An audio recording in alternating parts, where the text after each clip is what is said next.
Boa tarde, irmãos e irmãs. A mensagem que trago hoje é para domingo à noite. Como nós estamos em quarentena e não estamos fazendo culto na nossa paróquia, então estou gravando hoje para transmitir para vocês amanhã à noite. O tema da mensagem é a vida, o viver, a inoperância e a ignorância cristã. A vida, o viver, a inoperância e a ignorância cristã. O texto está em Lucas capítulo 17, do versículo 1 ao versículo 10. São Lucas capítulo 17, versículo 1 ao versículo 10. Então Jesus declarou aos seus discípulos: é inevitável que fatos ocorram que levem o povo a tropeçar na fé. Mas ai da pessoa por meio de quem vêm os escândalos. Seria melhor que tal pessoa fosse atirada ao mar com uma pedra de moinho amarrada ao pescoço, do que induzir um destes pequeninos a pecar. Tende cuidado de vós mesmos. Se teu irmão pecar contra ti, repreende-o, e, caso ele venha a se arrepender, perdoa-lhe. Se contra ti pecar 7 vezes ao dia, e por 7 vezes vier a ter contigo dizendo: arrependo-me do que fiz, perdoa-lhe. Diante disso, pediram os apóstolos ao Senhor: aumenta a nossa fé. Ao que encorajou-os o Senhor: se tiverdes fé do tamanho de uma semente de mostarda, podereis dizer a esta moreira: arranca-te e transplanta-te no mar, e ela vos obedecerá. Qual de vós, tendo um escravo, arando a terra ou apacentando as ovelhas, assim que ele chegar do campo, o convidará? Podes vir agora mesmo, reclina-te junto à mesa para cear? Ao contrário, conforme o costume direis a ele: prepara o meu jantar, apronta-te devidamente, e então vem e serve-me, enquanto como e bebo. Depois tu comerás e beberás também.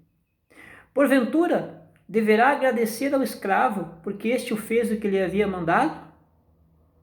Assim, igualmente vós, depois de haverdes realizado tudo quanto vos foi ordenado, dizei: somos servos inúteis, pois tão somente cumprimos o nosso dever. Somos servos inúteis, pois tão somente cumprimos o nosso dever. A vida, o viver, a inoperância e a ignorância cristã. Quando falamos de vida, tá? Falamos de uma vida segundo ou conforme Salmos 90, versículo 10, diz assim, olha aqui, ó. De fato, os dias de nossa vida chegam a 70 anos ou a 80 para os que têm mais saúde. Entretanto, a maior parte dos anos é de labuta e sofrimentos, porquanto a vida passa muito depressa e nós voamos. Tá? Lá em Tiago capítulo 4, Tiago 4, 14, diz assim, ó. Contudo, vós não tendes o poder de saber o que acontecerá no dia de amanhã. Que é a vossa vida? Pois sois simplesmente como a neblina que aparece por algum tempo e logo se dissipa. A expectativa da vida de um brasileiro, isto no ano de 2016 para 2017, era de 75,8 a 76 anos. Já no Japão, no ano de 2016, a expectativa de vida de um japonês era de 83,98 anos. 83,98. Acredito que hoje o brasileiro até viva mais. Mas como disse a Bíblia, nós temos que levar em consideração que é canseira, enfado. Então o meu tema que abordarei para esta noite é a vida, o viver e a inoperância e a ignorância cristã. Texto que já li, São Lucas capítulo 17, do versículo 1 ao versículo 10. E o primeiro tópico que abordarei é O perigoso escândalo na vida cristã. O perigoso escândalo na vida cristã. Capítulo 17 de São Lucas, versículo 1 e 2, que diz assim: Então Jesus declarou aos seus discípulos: É inevitável que fatos ocorram que levem o povo a tropeçar na fé, mas ai da pessoa por meio de quem vêm os escândalos. Seria melhor que tal pessoa fosse atirada ao mar com uma pedra de moinho amarrada ao pescoço, do que induzir um destes pequeninos a pecar. O perigoso escândalo na vida cristã. Cristo disse: é impossível não vir escândalos. Mas por aquele que vem o escândalo, é melhor que esta pessoa essa pessoa que faz um dos pequeninos tropeçar, amarrar uma corda em uma pedra de moinho, colocar em seu pescoço e jogar ao mar. O tropeço do pequenininho, ou daquele que é fraco ou neófito na fé. Escândalo é um substantivo masculino, sentido comum, fato ou acontecimento que contraria e ofende sentimentos, crenças e convenções morais, sociais ou religiosas estabelecidas. No grego, a palavra é escandalon, pedra de tropeço. Isso é como derrubar aquela árvore que está à beira de um caminho e impedir com que aquela pessoa transite por ela. Isso seria escândalo. Fazer alguém tropeçar. Tá? Também significa o gatilho móvel da armadilha ou a própria armadilha para caçar, aquela armadilha para caçar passarinhos. Então isto é escândalo. O perigoso escândalo na vida cristã. Seria melhor que tal pessoa fosse atirada ao mar com uma pedra de moinho amarrada ao pescoço. Isso foi o próprio Jesus Cristo que disse. Então é bom que a gente observe na nossa vida cristã, tá? O que de fato nós estamos fazendo com o nosso testemunho. Esse testemunho não tem servido de escândalo para alguns, porque Jesus Cristo disse que quando a gente se escandaliza, ou faz um daqueles pequenininhos ou fracos na fé se escandalizar, seria melhor que essa pessoa sofresse esse juízo aqui. Então, escândalo é muito perigoso na vida cristã. Então nós temos que observar isso aí. A vida, o viver, a inoperância e a ignorância cristã. Agora, do versículo 3 ao versículo 5 deste capítulo 17, diz assim, ó: Tende cuidado de vós mesmos, se teu irmão pecar contra ti, repreende-o. E caso ele venha a se arrepender, perdoa-lhe. Se contra ti pecar 7 vezes ao dia, e por 7 vezes vier a ter contigo, dizendo, arrependo-me do que fiz, perdoa-lhe. Diante disso pediram os apóstolos ao Senhor, aumenta-nos a fé. Isso aqui é uma chave do viver cristão. Eu falei antes do perigo do escândalo. Agora eu falo de uma chave do viver cristão neste texto de São Lucas. E essa chave do viver cristão chama-se perdão. Perdão. Perdão. Isso aqui, eu vou falar alguns significados dela na língua hebraica. É claro que eu vou aportuguesar a palavra em hebraico. Nasa, está escrito 13 vezes na Bíblia, significa levantar. Levantar uma pessoa. Significa que o perdão levanta. E aqui nesse sentido era tirar da pobreza. E às vezes a pessoa está com aquela raiz de amargura, com a falta do perdão, entristecida, numa vida de pobreza espiritual. E o que eu preciso, que você precisa, é tirá-la da pobreza. Nasa, 13 vezes na Bíblia, levantar. Cafar, no sentido de cobrir, cerca de 10 vezes na Bíblia, está escrito em Deuteronômio capítulo 21, 8, Levítico capítulo 8, versículo 15, Ezequiel capítulo 45, versículo 15 e versículo 17. Eu vou ler essa parte de Ezequiel para nós aqui. Ezequiel 45, 15 e 17. Deixa eu achar aqui. Perdão, a chave do viver cristão. Versículo 15 a versículo 15 e versículo 17.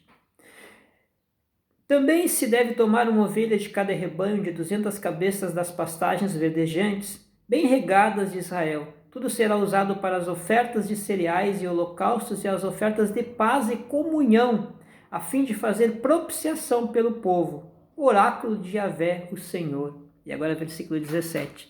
Será dever do príncipe de Israel providenciar os holocaustos, as ofertas de cereais e as ofertas derramadas nas festas, nas luas novas e nos shabates ou nos sábados, em todas as festas fixas da casa de Israel. Ele dará a oferta pelo pecado, a oferta dos cereais, ao holocausto e as ofertas pacíficas e de comunhão, para fazer expiação em favor de toda a nação de Israel. Cobrir, o perdão cobre. O perdão cobre, purifica a pessoa. Salaca, 46 vezes, que é a ação de perdoar. Perdoar é um ato divino, como exemplo para o ser humano. Deus perdoou o pecado do ser humano ao enviar seu Filho como propiciação, fazendo expiação pelo nosso pecado, tornando-nos propícios diante dele. Agora, na língua grega, afieme, termo grego no sentido de deixar ir, usado 145 vezes no Novo Testamento. Deixar ir, libertar aquela pessoa que te magoou, libertar aquela pessoa que fez um falso juízo ou te caluniou, perdoar aquela pessoa. 145 vezes no Novo Testamento. Uma chave do viver cristão para mim e para você é praticar o perdão. Lucas capítulo 6, versículo 30 e 31. Aféses ou aféses, 17 vezes como sentido de perdão, também na língua grega. Mateus 26, 28. Efésios, capítulo 1, versículo 7. Eu vou ler essa parte de Efésios aqui. Capítulo 1, versículo 7. Eu gosto muito de Efésios. Diz assim, ó. Nele temos a redenção, o perdão dos nossos pecados pelo seu sangue, segundo as riquezas da graça de Deus. Em Cristo nós temos o perdão dos nossos pecados pelo derramamento do sangue dele, pelas riquezas da graça de Deus.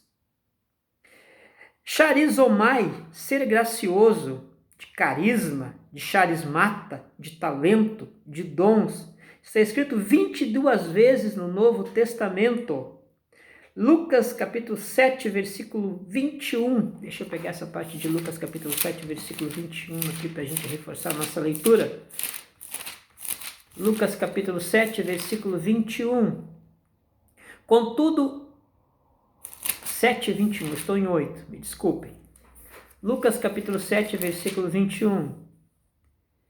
E naquela mesma hora Jesus curou muitos de doenças e todos os tipos de sofrimento, bem como de espíritos malignos, e concedeu visão a muitos que eram cegos.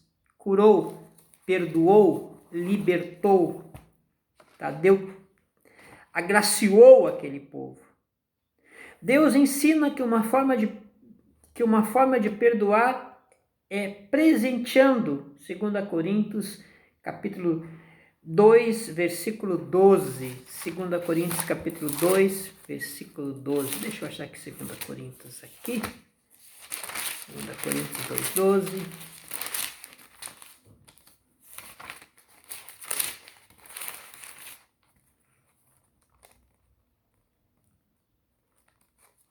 Quando cheguei a Troade para pregar o Evangelho de Cristo, ainda que essa porta me tivesse sido presenteada, me tivesse sido aberta pelo Senhor. Então, perdoar. Apoluo, com sentido de soltar, de perdoar uma vez, escrito em Lucas capítulo 6, versículo 37. Tá? Então, o perdão é a chave do viver cristão. Perdão. Eu e você precisamos pôr em prática, precisamos aprender a perdoar e precisamos entender que o perdão não está conectado a sentimentos. Perdão é uma atitude é uma decisão minha, é um ato, é uma atitude que eu decido perdoar aquela pessoa, independente do que eu esteja sentindo em relação àquilo que ela me fez, em relação a ela por ter me feito algo. E Deus diz que nós temos que perdoar sempre. Isto fez com que os discípulos, quando Cristo falou do perdão, isto fez com que os discípulos pedissem que o Senhor aumentasse a fé deles. O nosso terceiro tópico é minha fé de cada dia inoperante. Minha fé de cada dia inoperante. Então deixa eu achar aqui.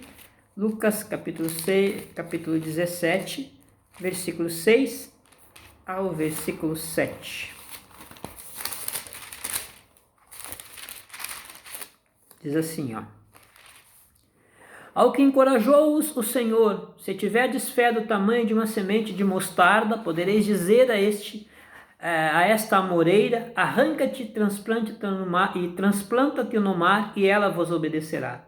Qual de vós, tendo um escravo, arando a terra ou apacentando as ovelhas, assim que ele chegar do campo ou convidar, podes vir agora mesmo, reclina-te junto à mesa para cear? Minha fé de cada dia inoperante, se tiveres fé como um grão de mostarda, direis, amoreira, passa-te daqui e planta-te no mar. Uma amoreira é uma árvore típica daquela região, ela é de tamanho mediana, ia de 4 a 12 metros de altura, e um tamanho de um grão de mostarda é cerca de 2 milímetros de diâmetro, é um minúsculo grão. Mas ele disse, se vocês tiverem fé do tamanho do grão de mostarda, não é assim? Tito capítulo 1, versículo 4, vamos ver o que Tito diz, Tito 1, 4, deixa eu achar aqui o Tito.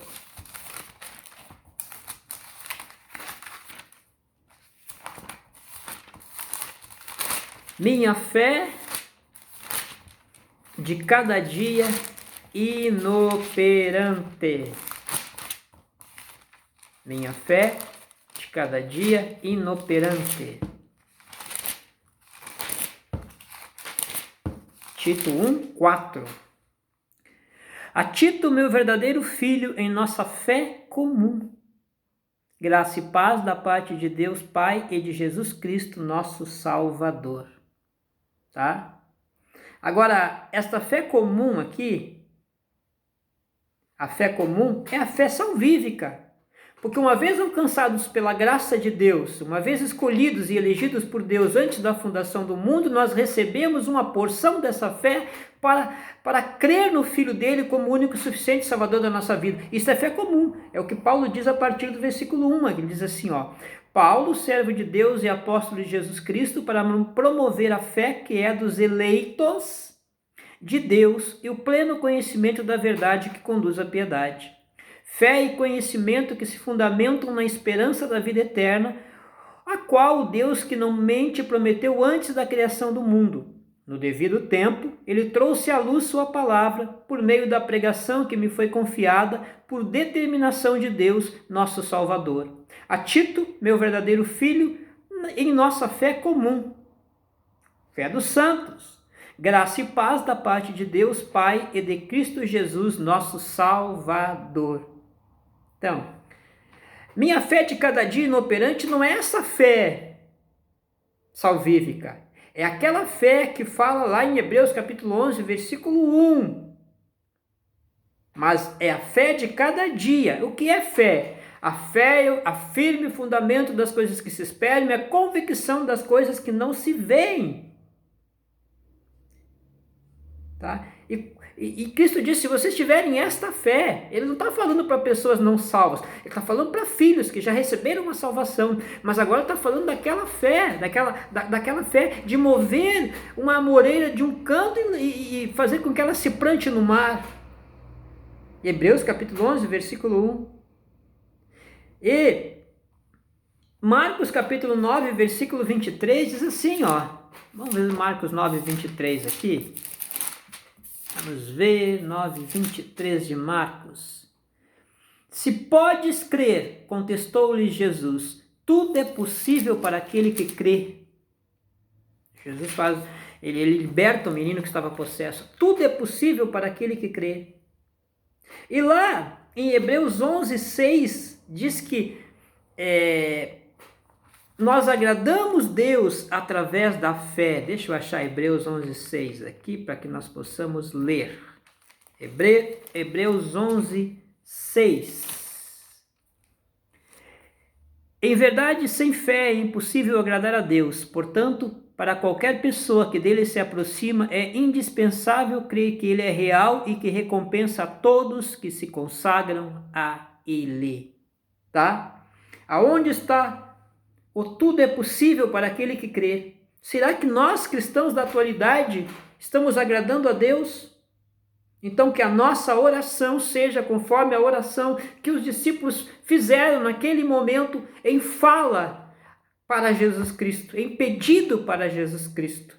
Senhor, aumenta-nos a nossa fé. Por quê? Porque nesses dias atuais de mornidão da igreja do Senhor Jesus na face da terra, a nossa fé está cada dia, penso eu, mais inoperante. Então nós precisamos pedir que o Senhor aumente-nos a nossa fé, não é? Aumente-nos a nossa fé. Mas eu quero parar por aqui, dar continuidade num segundo vídeo e te dizer que nós precisamos colocar a nossa fé em ação. O primeiro assunto que nós estudamos foi o perigoso escândalo na vida cristã. O segundo assunto que nós estudamos foi uma chave do viver cristão, que é o perdão. O terceiro assunto que nós estudamos foi minha fé de cada dia inoperante. Não perca a segunda parte dessa mensagem.